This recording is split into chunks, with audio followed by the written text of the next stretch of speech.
And it is the winning strategy for 2025. And it's, I think, it's leaning into it. And the thing is that everything in you wants to not do that. I'm not really sure why. But I was having a conversation with Layla, I want to say 2 nights ago or 3 nights ago. I got a bunch of flack for some X posts that I made. And she just looked at me and she was like, never dilute yourself.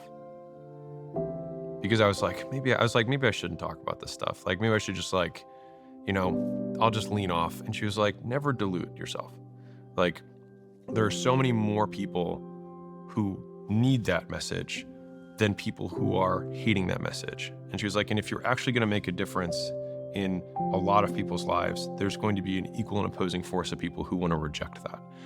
And she's like, this just comes with the territory of like how big of an impact you want to have. And it was just such a great, wife talking to husband, conversation. That I guess for me at the end of the day, I'm like, as long as she thinks I'm cool, like, I'll keep doing it. But yeah, it's just, because the diluted down version all of a sudden becomes everyone else's stuff. So there are contradictory ideals.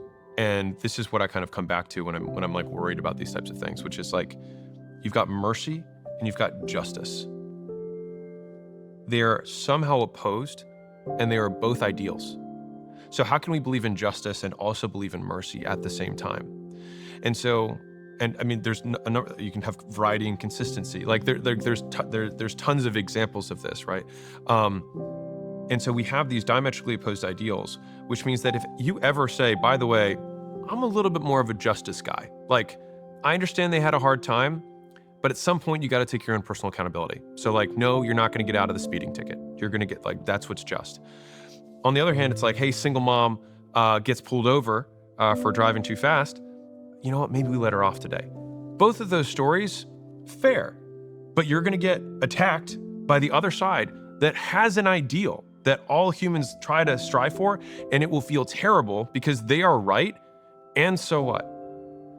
And so I think that, like, understanding that conflict will always exist between two apparent ideals that, and this is foundationally what politics is, right? Yeah. Is that there are two apparent ideals that all of us, I would say 99% of people would say justice is good, mercy is good, variety is good, consistency is good, right? Respecting values is good, so is innovating and doing new things. Mm-hmm. How can we have both of these contradictory ideas and at the same time like navigate that without conflict?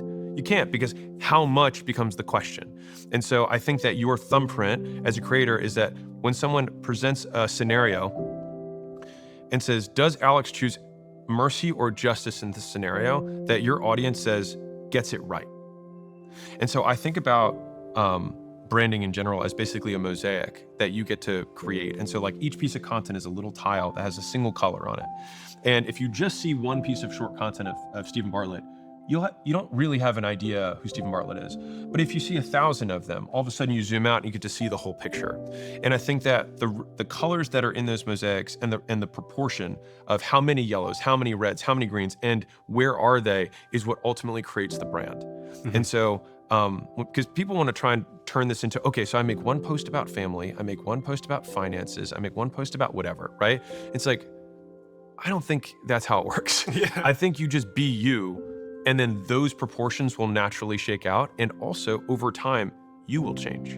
And so it also makes sense that your brand will change. Yeah. And that was also another thing that I had to reconcile, which is like, wait, I don't know if I agree as much with some of the things that I said 10 years ago. Because the thing is, in the digital world, like my first podcast was 2017, July of 2017. Wow. Episode 8 is called Stop Branding. I have changed my views on branding, to be clear. Yeah. But that first podcast is 90 days from when I lost everything. Mm-hmm. And so the entire like hormozi journey, if you want to call that, from 0 to billion, is actually documented 90 days from 0. It's all there. And so you can see how my views on business have changed and like what I was thinking about at every kind of portion of my life.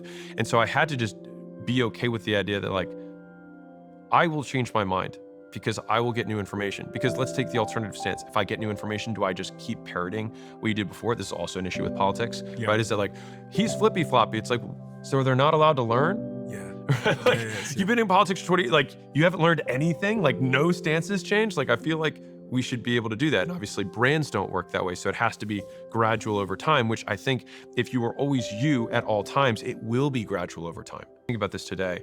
So no matter who you are, you're going to be disliked, period. Because no one's liked by everyone. So we just have to listen, if we can accept that as a premise, right? No one's gonna be liked by everyone. You might as well be disliked for being you than being somebody else. Amen. Right? Amen. At the most basic.